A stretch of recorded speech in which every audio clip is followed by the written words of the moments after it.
My name is Michelle Espino. I'm the literacy specialist at Castlemont High School, and I've been on the campus for 6 years. Time is precious in your classroom, and when you lose that for whatever the reason, it's interrupting the flow, it's interrupting their ability to stay focused and their ability to, the time it takes, the energy it takes to learn something new, right? And the challenge that it takes to go through that. So for many of our students, when our classroom time is interrupted, it slows down the process. It makes it more frustrating, and oftentimes that can lead to disengagement.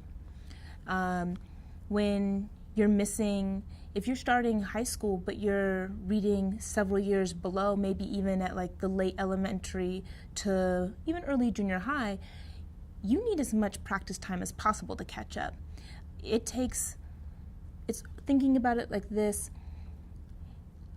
If someone is, say, reading at a 6th grade reading level or a 5th or 4th grade reading level at the start of their 9th grade year, a reasonable push would be to move up 2 reading levels in 1 year. So that would still put you only maybe at the beginning of 7th, 8th grade, right?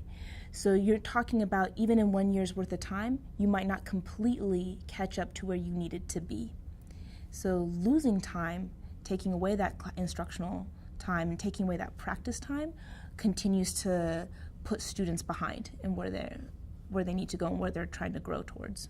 For a place like Castlemont, our 9th grade class in fall was about 100 students, a little over, it fluctuates, but anywhere from 100 to say 110 kids. When you're thinking about who's performing at advanced in September, I want to say there might have been like 4 students that would be considered advanced.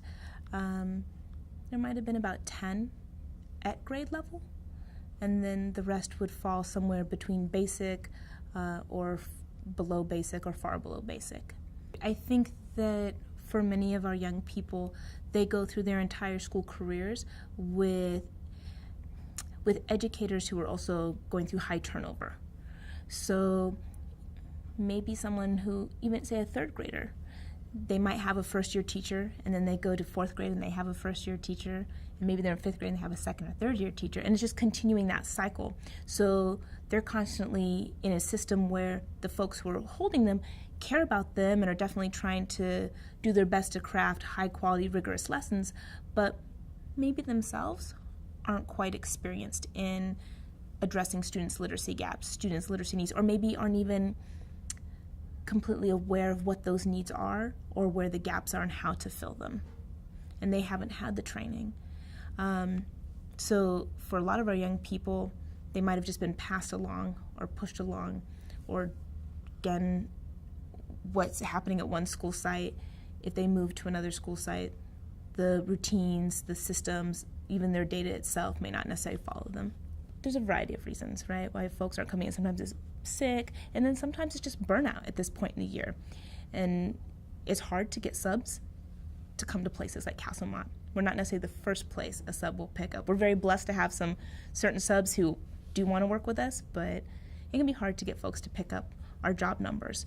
So this means there's a classroom empty. Well, now she has to spend time in the morning calling different teachers on their prep, so it's taking away teachers' time that they would normally have to plan for their own kids, plan for their own classes.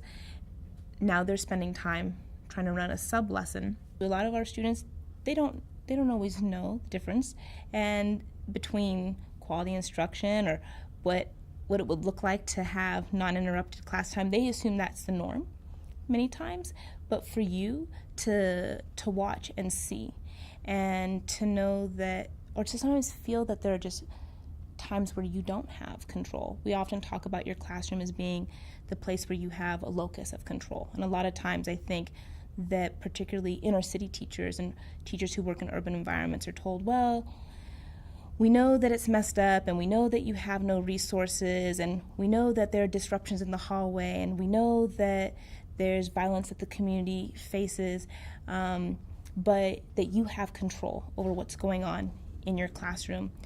But when you look at all the factors, that's not necessarily true. You don't necessarily have control.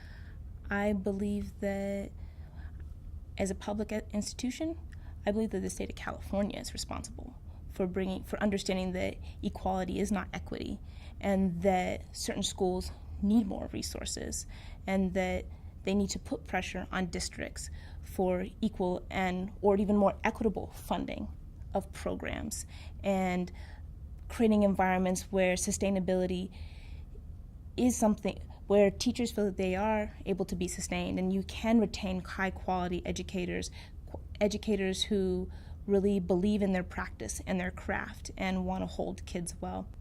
There are resources out there.